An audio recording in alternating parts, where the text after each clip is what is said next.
Now that means that we're going on 5 months out of the year, and it is not we who decide how the fruits of our labor will be used. It's someone else that decides. And keep in mind, a working definition of slavery is that you work all year and it is someone else that decides how the fruits of your labor will be used. Now, in the economic sphere, the founders thought that relatively free markets, or what some people call capitalism, was the most effective social organization for the promotion of individual freedom. Indeed, capitalism is defined as a system wherein individuals are free to pursue their own interests so long as they do not violate the property rights of others. There is voluntary exchange. There are private property rights held in goods and services. Indeed, much of the original intent of the United States Constitution, as seen in the document itself and the Federalist Papers that debated the Constitution, was to bring about a climate in which this kind of social organization could occur.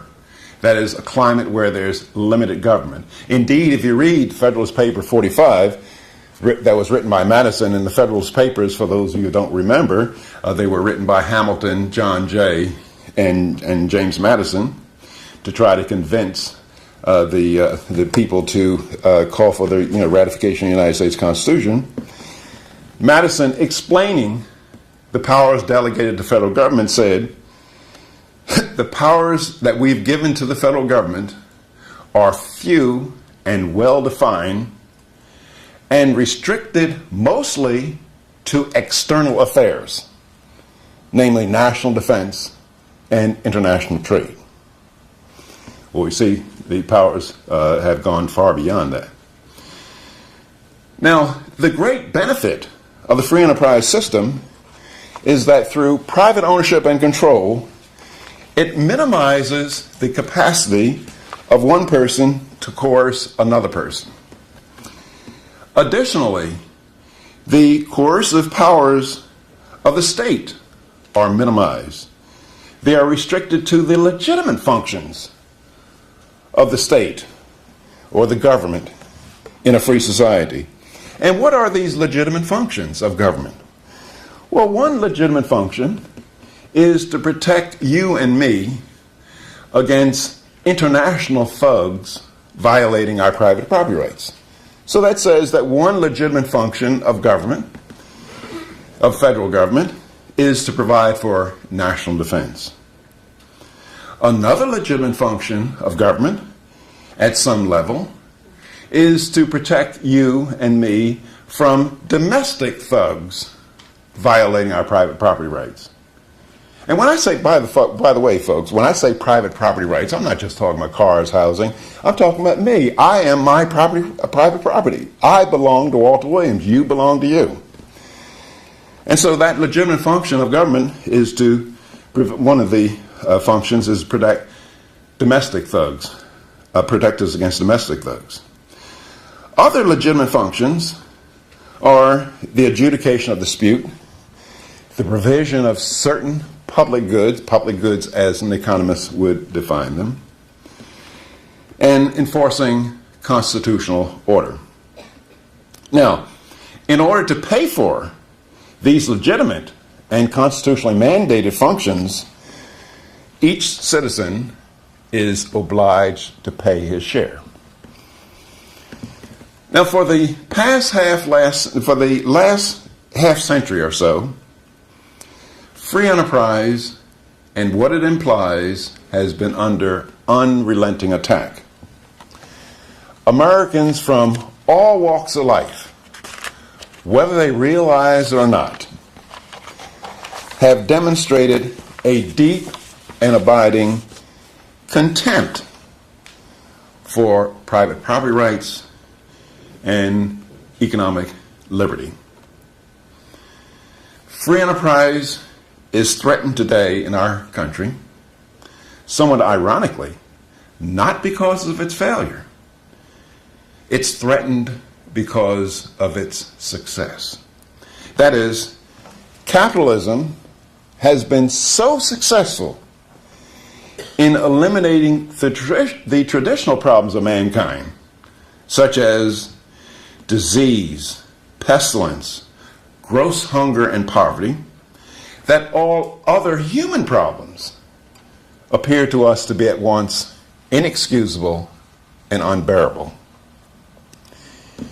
The desire by many Americans to eliminate these so-called unbearable and inexcusable problems has led us away from the basic ideals and principles upon which our prosperous nation was built. In the name of other ideals, such as equality of income, sex and race balance, orderly markets, medical care, prescription drugs, consumer protection, energy conservation, just to name a few, we have abandoned many personal freedoms.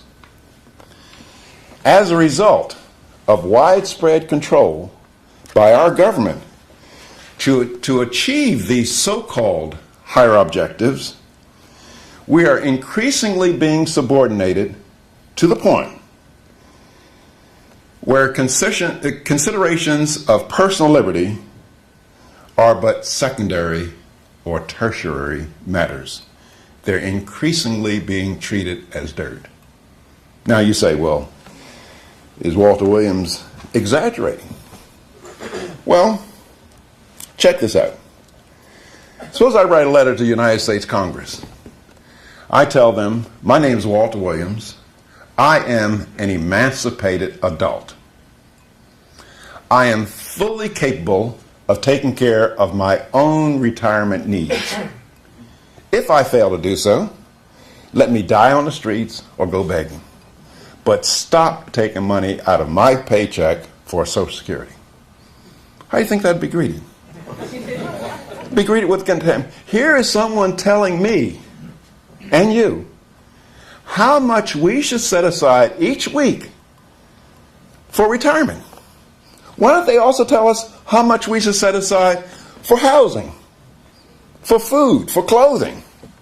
If they did the latter, we would view it as totalitarianism. Now, the ultimate end to this process, ladies and gentlemen, is totalitarianism, which is little more than a reduced form of servitude. Now, look, don't misunderstand me. I am not saying that we are a totalitarian nation yet. But if you ask the question, which way are we headed, tiny steps at a time? Are we headed towards more liberty, or are we headed towards more government control over our lives? It would have to unambiguously be the latter. Now remember, if you take tiny steps toward a goal, it's not a matter of if, it's a matter of when you're going to get there. Or as the great philosopher David Hume said, it is seldom that liberty of any kind is taken all at once. It's always taken bit by bit.